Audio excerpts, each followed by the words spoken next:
more day. I'll thank Lord, I thank Lord you for one more day. And then when we kneel Down to pray. when we kneel Down to pray. Hello and welcome to It's in the Word. My name is Ike Benjamin. I'm your host. And tonight, among all nights, we're going to have a show among shows. But just before we get into that, we're going to have a prayer. Oh, Heavenly Father, we thank you, dear Lord, for one more day. We thank you, dear Lord, for just giving us strength and courage to wake up this morning. We ask you to continue pushing us and taking us, Lord. These simple things, Father God, we ask in your name and mercy's sake. Amen. Yes. Prayer does my heart good. It relaxes me. And like I tell people all the time, prayer is good. You should try it sometime. We're going to be talking today about looking back. As you see, it's just me, myself, and the Lord tonight. And we're going to look back on some of the shows that I have done, some of the old It's in the Word shows, and we're going to talk a little bit about them. And if you all could relate to some of them, give us a call. The number's going to be popping on the screen as we talk about it. I know for a fact that sometimes you stop for a minute, you look back, you say, well, I didn't like that. I want to fix that, But whatever it is you want to talk about, God has it. We're going to be talking today about, fathers, dads, which one are you? I don't know how many of you all saw that program before, but you're going to get a chance to see just a little bit of it. Share it with me. Tell me what you think about fathers, dads. Which one are you? I'll ask you all that question right now. For example, are you a father? Are you a dad? Which one are you? All right? We're going to take a quick minute. We're going to go to this clip, and when we come back, we talk a little bit about it. We'll be right back. I was one of those young men that was, preoccupied Okay. with other things, and it took precedence over being responsible and being there for, the child like I should have been, because I didn't have the understanding, I didn't have the wisdom and knowledge that I have today as an older gentleman, and I'm a father. I could say I'm a father today, in my daughter's life today, and my son's life, and I feel proud about that. I feel good about that. Okay. And I just like to say to the viewers that, many are watching this evening, and I hope that, it gives them a thought. A light will come on in their minds and, in their hearts, and, they would, think about things, about, fathering their children. Okay. So you want to add something to that? Or? Yeah, well, one thing is, and you hear it so many times, is that, especially children today, we're going to go with the positive and the negative. The negative you hear is that when a child grows up without his dad, he grows up angry, usually ends up being incarcerated, doing drugs, doing negative things. Okay. But I try to look at things always in the positive light that I can, and I try to reflect on people who came up that way, but were able to make something positive out of themselves. I mean, some of the young men may not know who don't follow, like say basketball or whatever, but I was listening to NBA channel myself today, and LeBron James was raised just him and his mom, and look where he is today. His mother was a positive force in his life, and it became out positive. Kevin Durant was the same way. He was raised without his father, so now look at him. So I'm saying that to give a positive note to some of the, if there's some young men that are listening, I just want to say to you that just because your dad's not around, don't take that negativeness and turn it into hate and anger and reflect it out on the world. Try to find something positive out of it, especially with your mom. I mean, put that energy into doing the right thing, going to school, getting some education. Make your mom proud of you, and then you guys work together to make something positive out of yourself.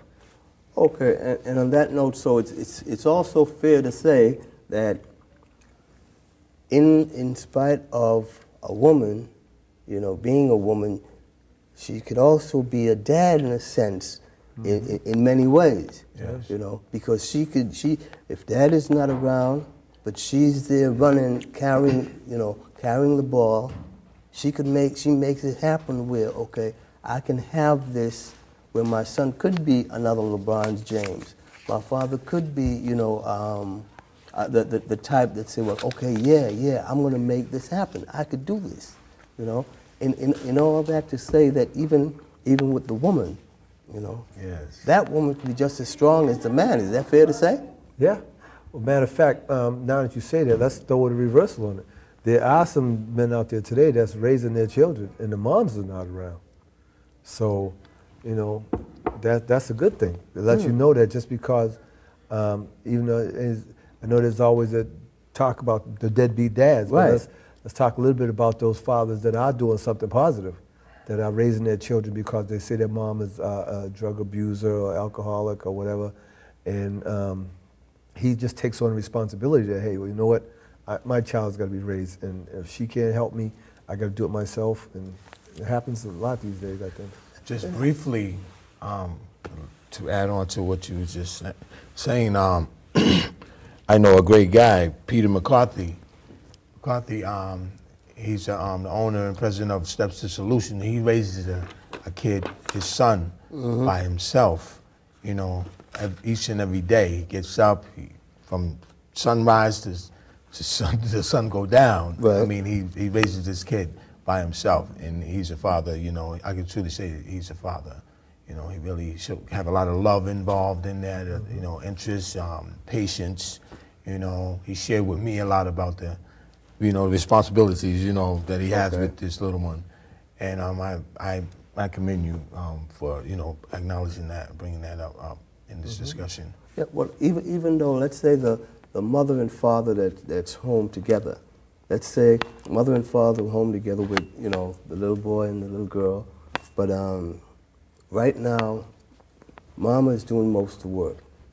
It's not that dad don't want to work, it's just the type of, the field that dad's good at, then he can't seem to get a job today, Does that make him a poor dad if he's taking care of the house while Ma goes to work? Does that make him a poor dad, or how does he fit into to society today?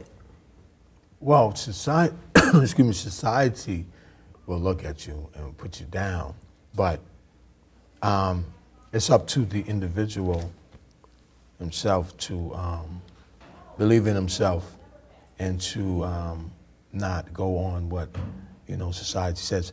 If for myself, if my wife is out at work and I'm home and I'm unable to find a job, I'm going to do what I can around the home so when she comes home, it'll be easier on her. Okay. Prepare a meal, clean up, and it'll be easier on her and things will go a little smoother, you know what I mean? Okay, are you in agreement with that? Of course.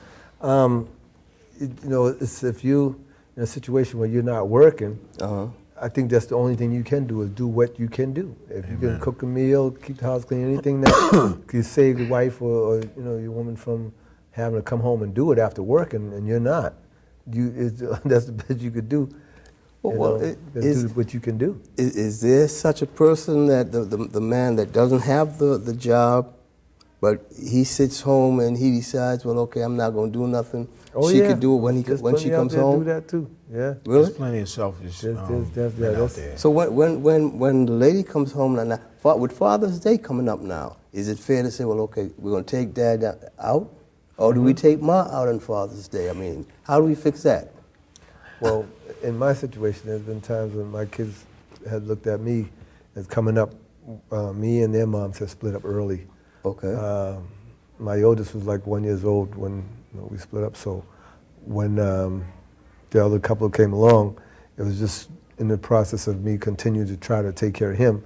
And we had a couple more, to be honest with you. But I always stayed a positive force in their life. I always took them to church. I always, even though we didn't live together, I always went by there every week, at least a few times a week, loyally, to make sure that they had what they needed. And till today, my children can appreciate that. And they've told me, they thank God that I was in their life, because if I didn't, I wasn't, no telling where they would have been. They've acknowledged that to me. Oh, well, that's a good thing. Like I said, I have a son and a daughter, and I'm kind of proud to say I got 3 grandkids today, you know, and it's like, okay, my dad, I mean, I thank God he's not with us today, but I thank God for him that when he was here, you know, he Taught you showed the me, right thing. he showed me wrong from right. Right. You know, I didn't understand it back then. Right. You know, and you sitting out there, you might be able to relate to what I'm saying. Give me a call if you could relate to what I'm saying. My father told me to put yourself over there, boy, and he let me have it. You know, my father didn't talk much. You know, it's just like he'll ask you to, you know, common sense. Which one is it? You know, and if you could explain it to him and it doesn't make sense, he'll calmly say, "Put yourself over there, boy," and he let you have it. Just as calm, you know. That's how I was. Just as calm. And today, when I reflect, I'm not ashamed to talk about that today. When I reflect on that, I'm glad for those whippings that I got. Now I do believe today you can't do that to the kids today. Oh no, not at all. So if Dad was to say, well, okay, come here, daughter, or come here, boy, and decides to even smack the kid, all the kid has to do right now is what, call 911 and It's all over. Yes, and there you have it. I mean, if you could relate to what you just saw, you know, father's dad, which one are you? You know, give me a call, let me know which one you are. You know, you father, you dad, which one? You know, you probably run around and you say, well, you know, I got a kid, I got a son, I got a daughter, but are you there for that little girl? Are you there for that little boy? You know, give us a call and let us know. You know, we're talking today for a little while. We're looking back on a couple shows that were done. The one you just saw was Father's Dad, which one are you? You know, we're going to look at a couple more, but right now let's focus on this one. You know, if you have a question about what you just saw and you could relate to what you saw, give us a call. Question, comment, or concern. You know, about Father's Dad, which one are you? You know, there's some fathers today that don't know how to be a father. There's some dads today that don't know how to be a dad. They don't know what it means, you know. But if you could call, and you know, I'm sitting. If you see, I'm here alone today, me and the Lord, and we're waiting for you to give me a call with some of the programs you're going to see tonight. All right. Right now we're dealing with we're dealing with Father's Dad. Which one are you? Which one are you? Give me a call and let me know which one you are. Or even Mommy. I think in that clip somewhere along you saw I mentioned something about a father, you know, or a mother being a father. Give us a call if your mommy's sitting home and you can relate to, you know, being the go-getter. It's just you, you know, no one else. It's just you making it happen. You know, you can do that. You know, so give us a call if you have a question, a comment, or concern relating to what you're hearing. Because I mean, it's one thing to say, you know, well, my son lives around the corner, or my dad lives, you know, wherever. But you want to be able to say, well, okay, relate to that. All right, so give us a call if you have a question, comment, or concern.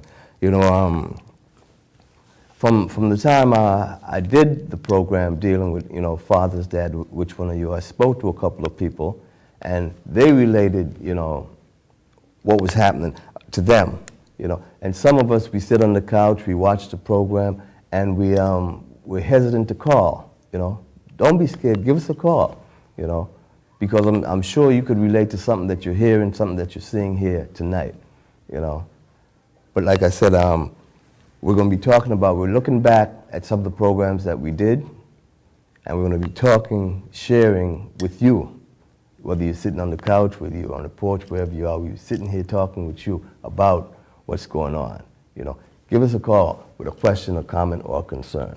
You know, like, take for example, I'll use myself. You know, I'm the baby of 15. You know, and usually when I tell people that, they look at me like I'm in shock. They're in shock. Well, 15, your dad was busy. I guess yes, he was, but even though he was busy, he was strict. Like I said before, he was a man of very few words. If you did something, you knew you were wrong, he knew you were wrong, there was nothing to talk about.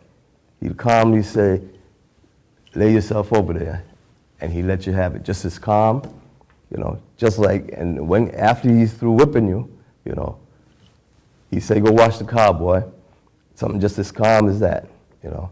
If you all could relate to that type of stuff, you know, give us a call. That's one of the reasons, like I said, I'm the baby of 50 and I'm here today to tell you, I won't mind, straightening my son and my daughter out. They'll tell you, But we're getting ready to take a break in a couple minutes. When we come back from that break, we're going to be going into another one of It's in the Words, looking back, all right?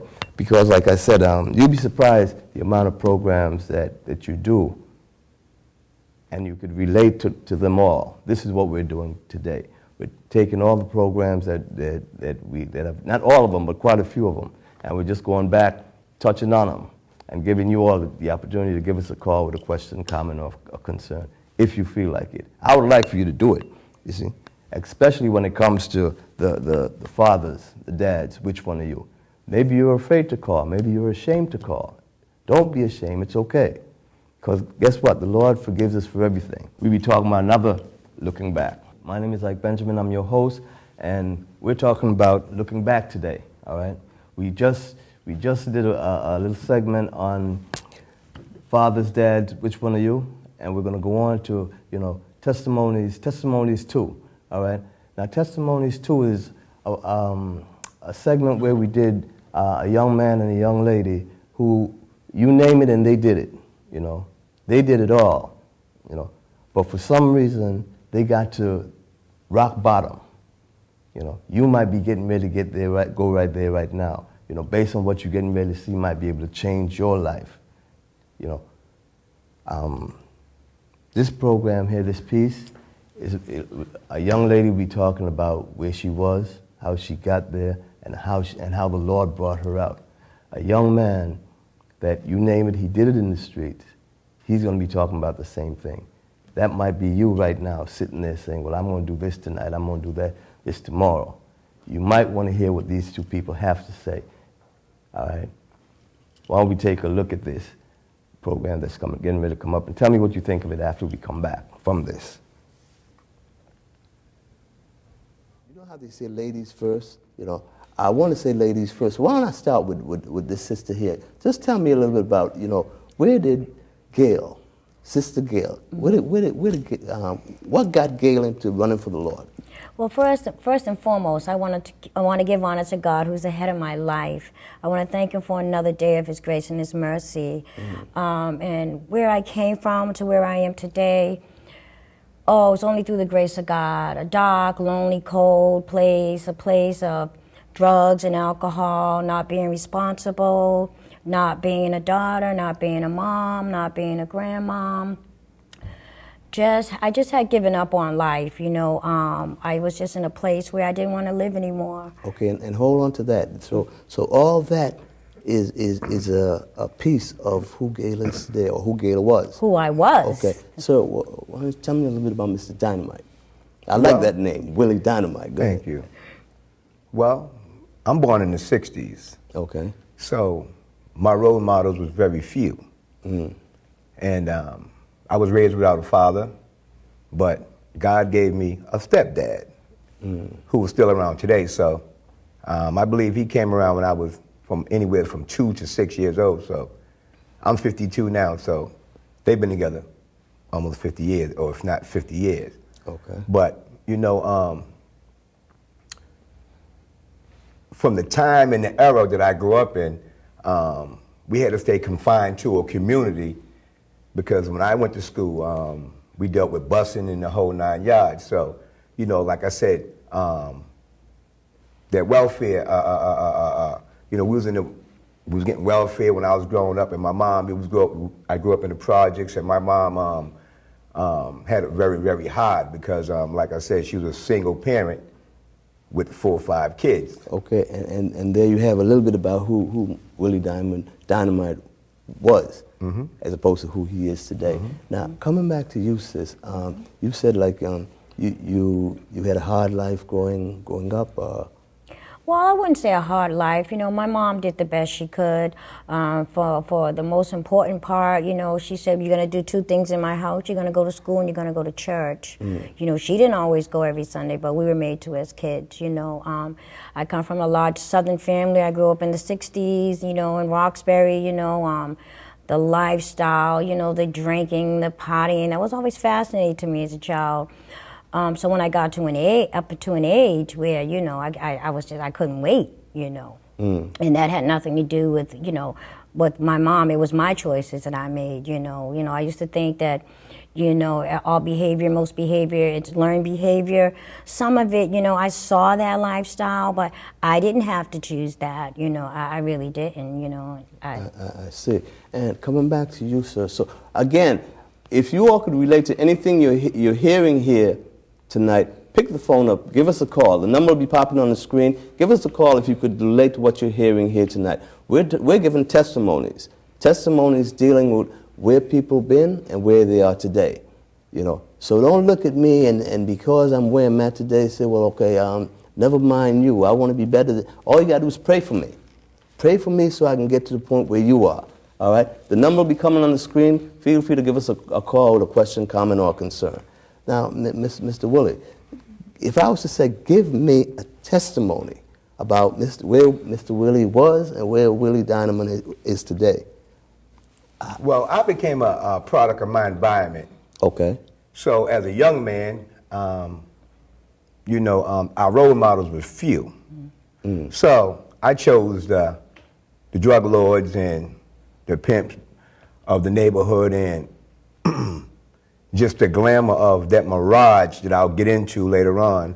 Okay. The mirage that, you know, makes it real easy for a young man who comes up in today's society to do wrong things, to have what everybody else, what normal people do have, but there's no jobs and there's no outlets for us to you know, gravitate to. Okay. You know what I'm saying? But there's always going to be that street life, like I said. You know what I'm saying? That which by the way, that's Satan's world. So I'm talking about that mirage later on. There's a godly mirage and then there's a Satanistic mirage.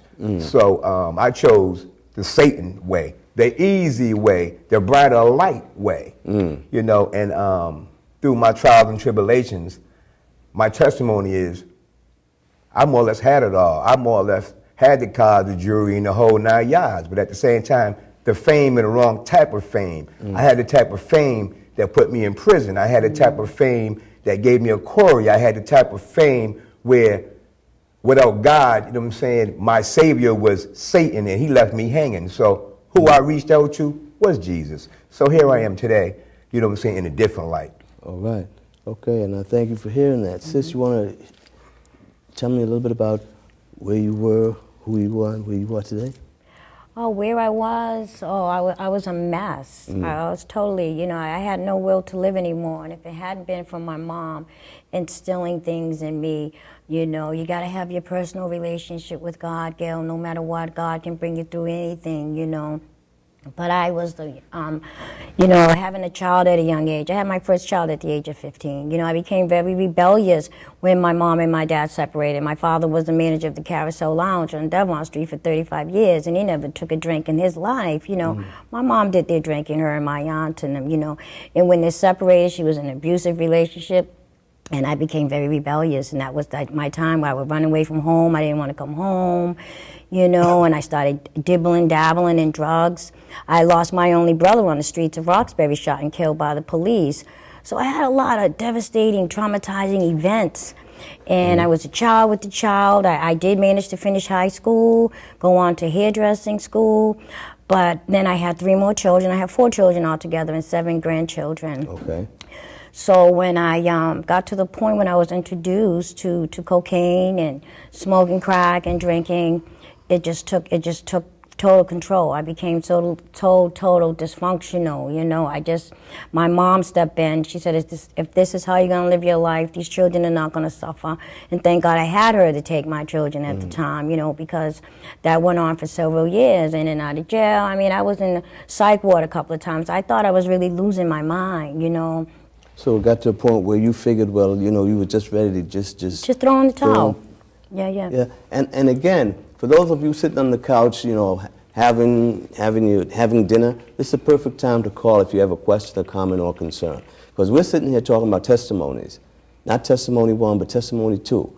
These are people who've been through the ringer in a matter of speaking, came out, and guess what? They're doing something today, right here in the Dorchester, Mattapan, Hyde Park, Roxbury area.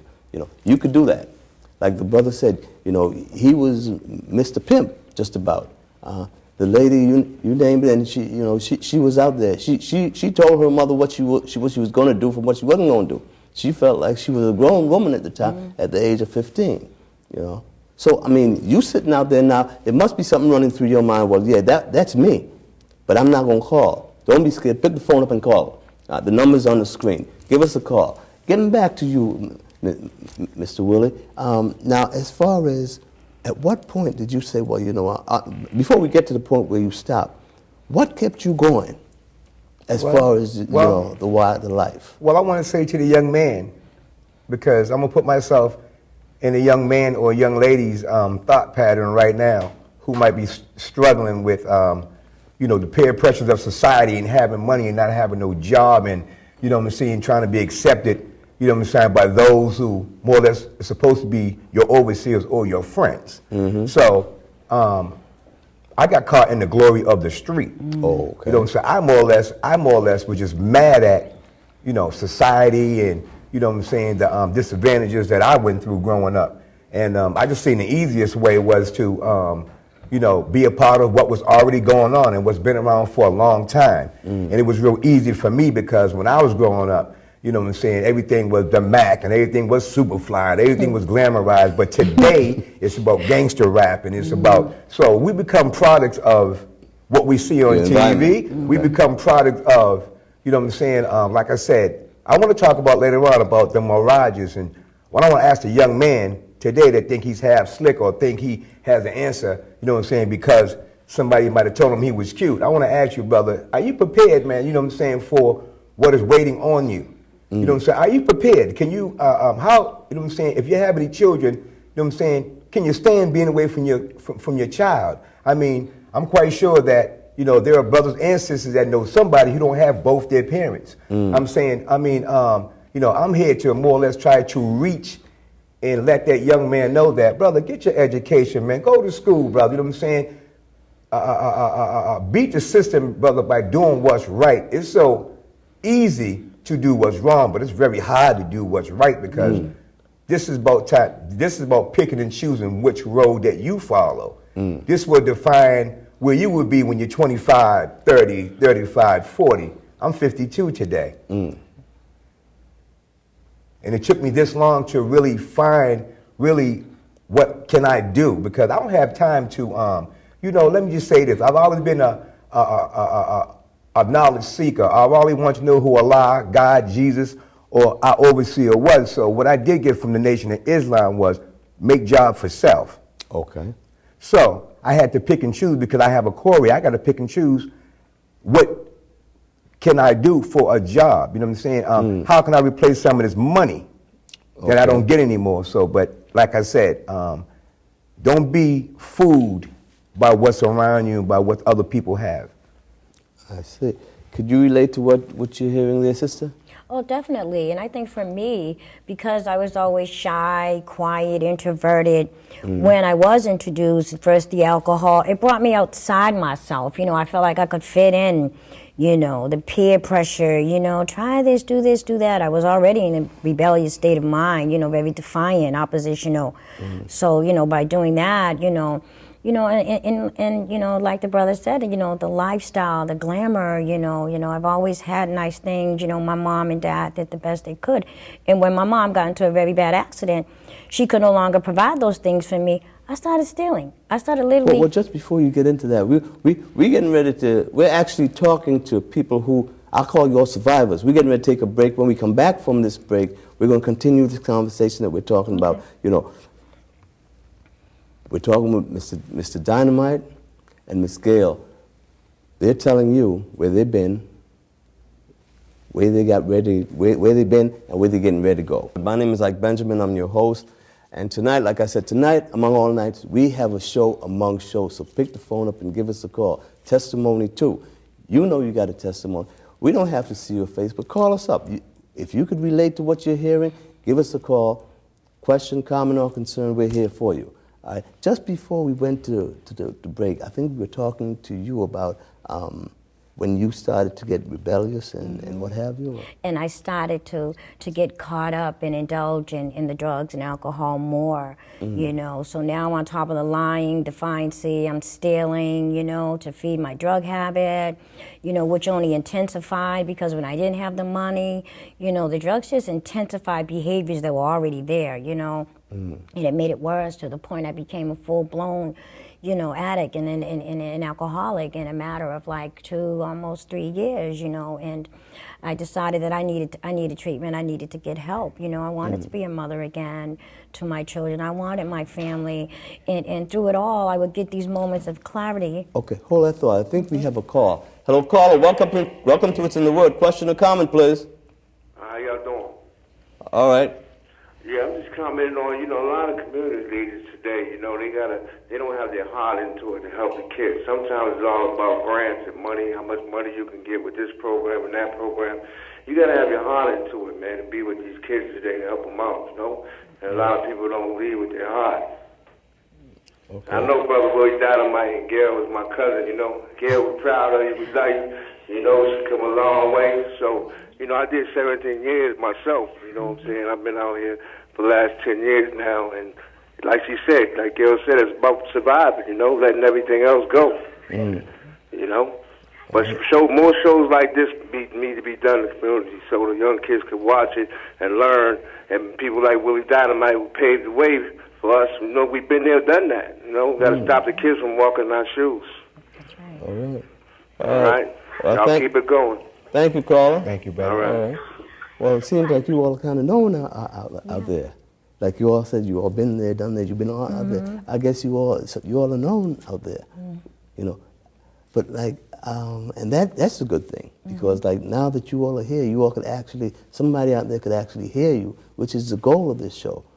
If we could get one person to hear, and because of you all, we could turn this thing around. But I think you were getting ready to say something, sis? Yeah, I was going to, and like, like my cousin Stacy, I'm so proud of him also. He has come a long way too.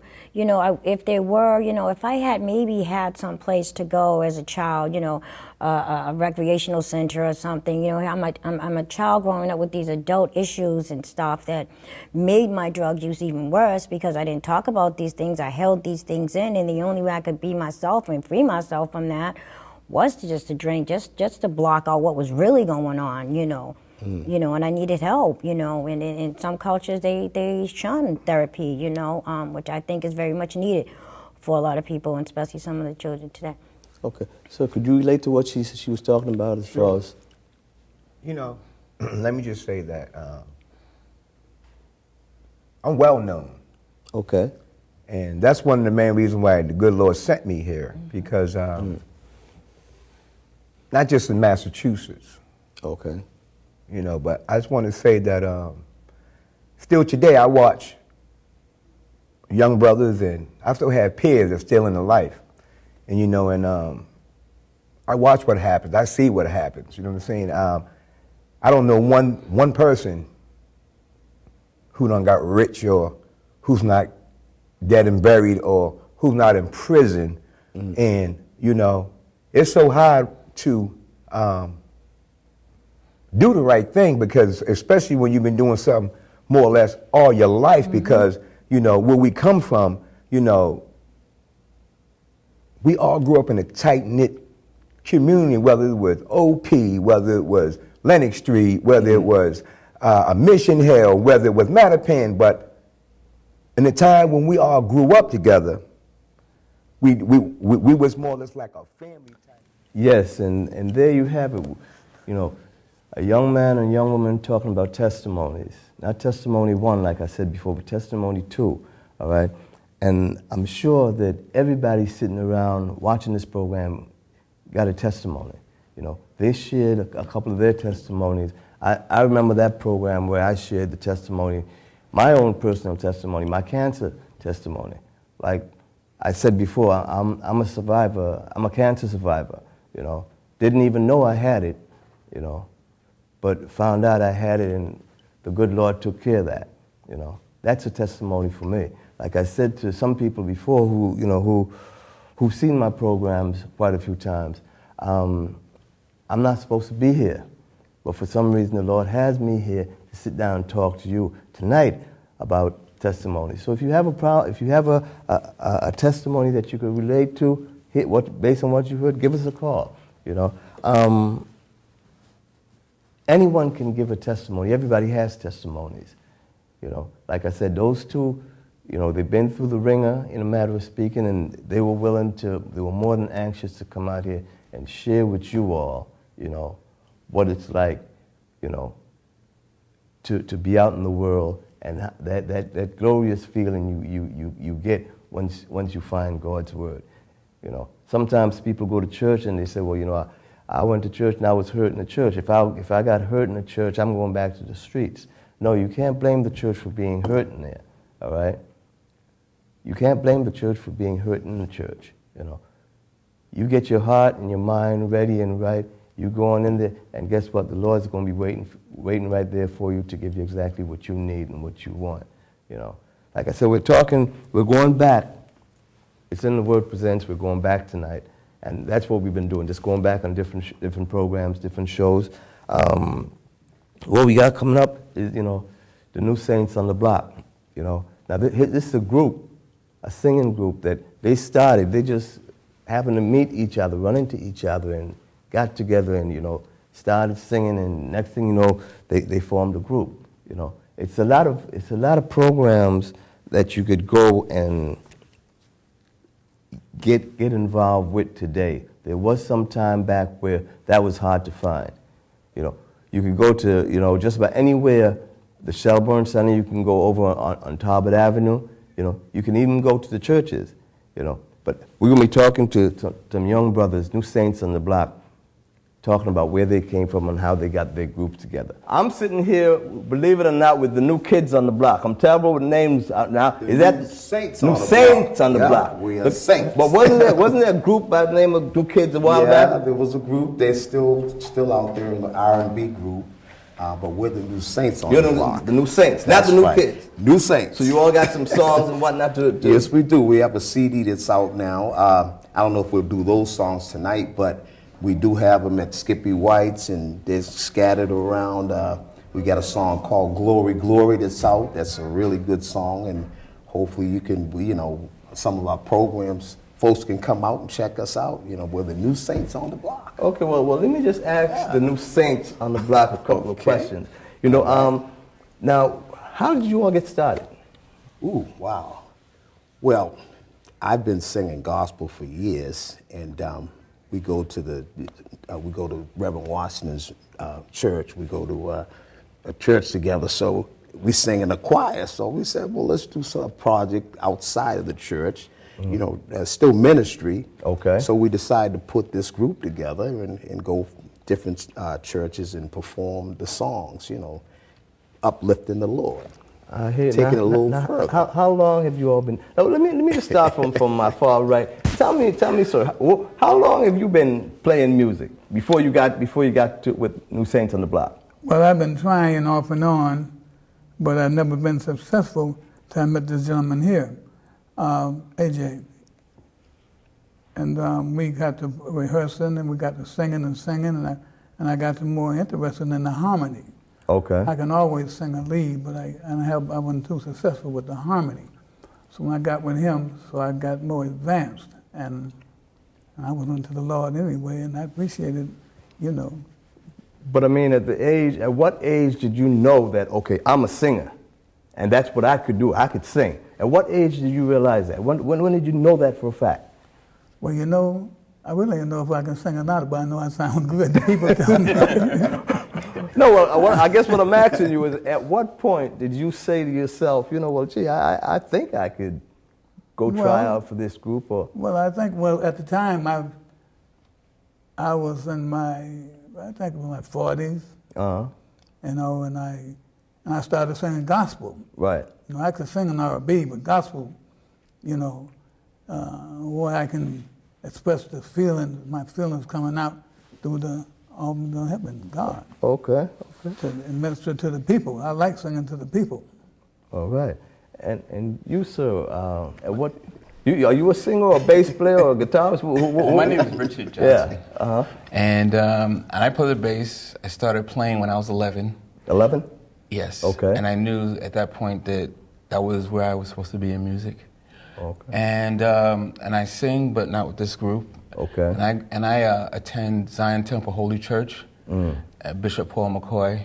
Okay. And First Lady and Pastor Ann McCoy. And I've been playing a long time, but I met AJ some years back. Okay. And the first thing that I saw, was I'm not gonna say how many years back, but the first thing I saw, he was doing everything. He was singing, playing, turning all the knobs. He was a one-man show. Oh. And I said, wow, I was impressed. And so we hooked up a while ago, and then as life brings you back around in a circle, we ended up in the same group. He So called me you all and went around and came Yes. back, kind of came back together.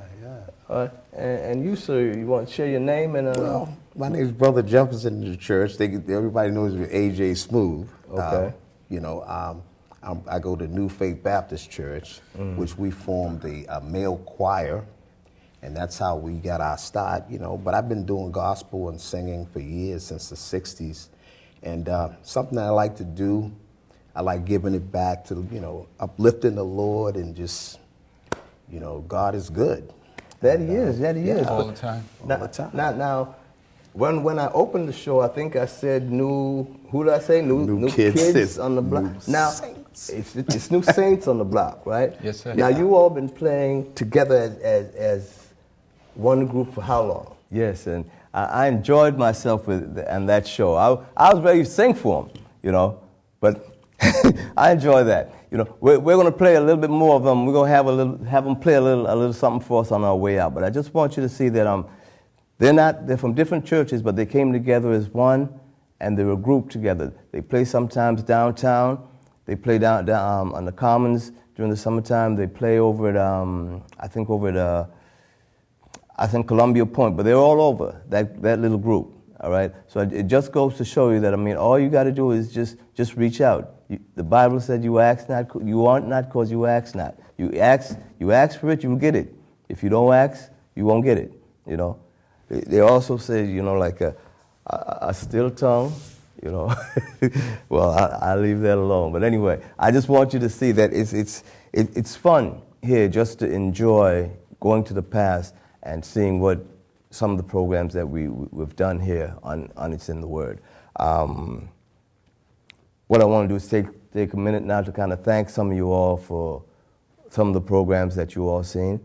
Like I said, we touched on, single fathers, dads, which one are you? Hopefully from watching the piece that you saw, you could relate to who you are. The testimony piece, testimony too. You're not the only person out there that's going through whatever you're going through right now. It's you and 5 others, so don't think you're the only one. And as you saw for yourself a few minutes ago, you ask and you receive. You see people sitting up here singing songs. Next thing you know, you have a group. So it's anything you want out of life. You just ask the Lord for it, and He'll do it. Why don't we go back? I'm going to take time to say, whatever your problem is, the solution is, it's in the Word, and I'm going to go back and have those young fellows come and just sing us out, all right? You all have a good night. We're going to do a song called Hold On. Change is coming.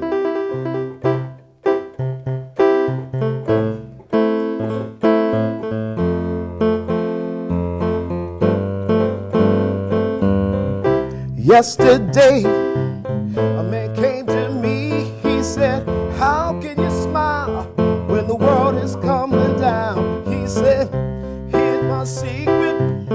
When I start to cry, take a look around and see I'm getting by. Hold on, change is coming. Hold on, everything gonna be alright. Hold on, change is coming. Hold on, everything gonna be alright. Some people laugh, some people smile, some people hold on to the pain inside.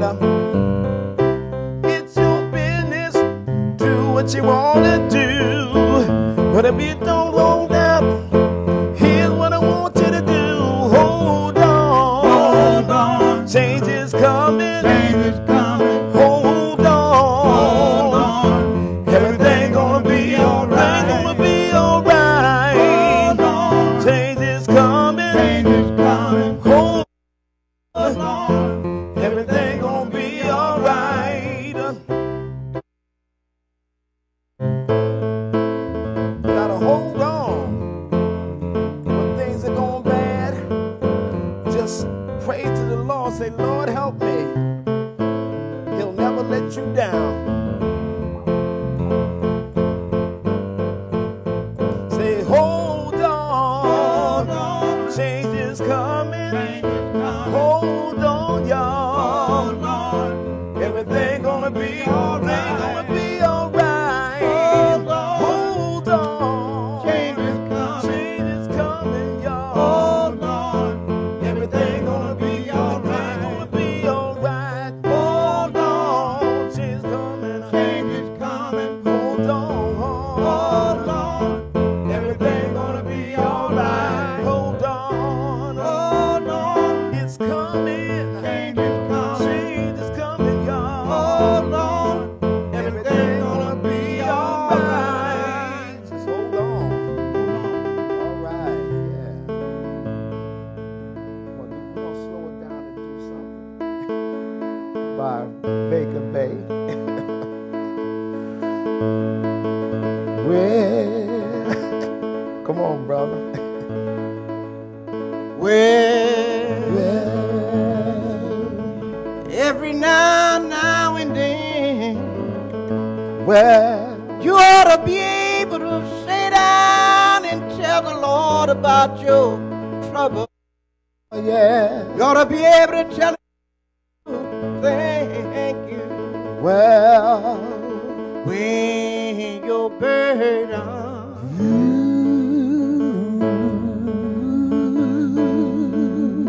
get real heavy, and when trouble get in your way,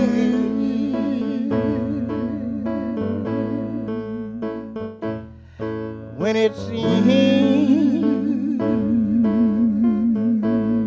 that you are so disappointed, and when cares have made your hair turn gray, Jesus knows how much we can bear. And I'm so glad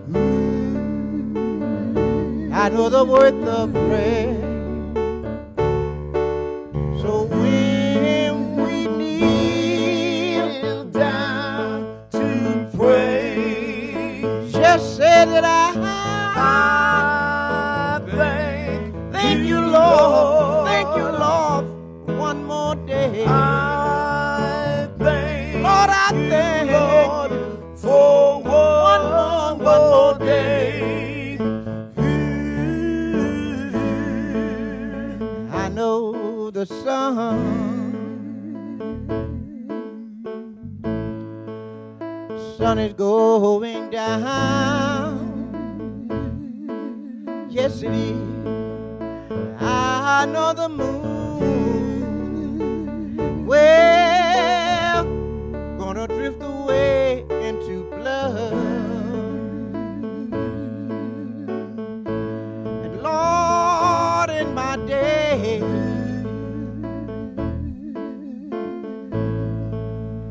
are growing shorter.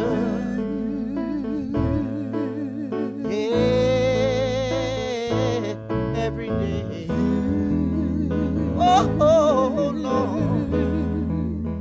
Lord, when all darkness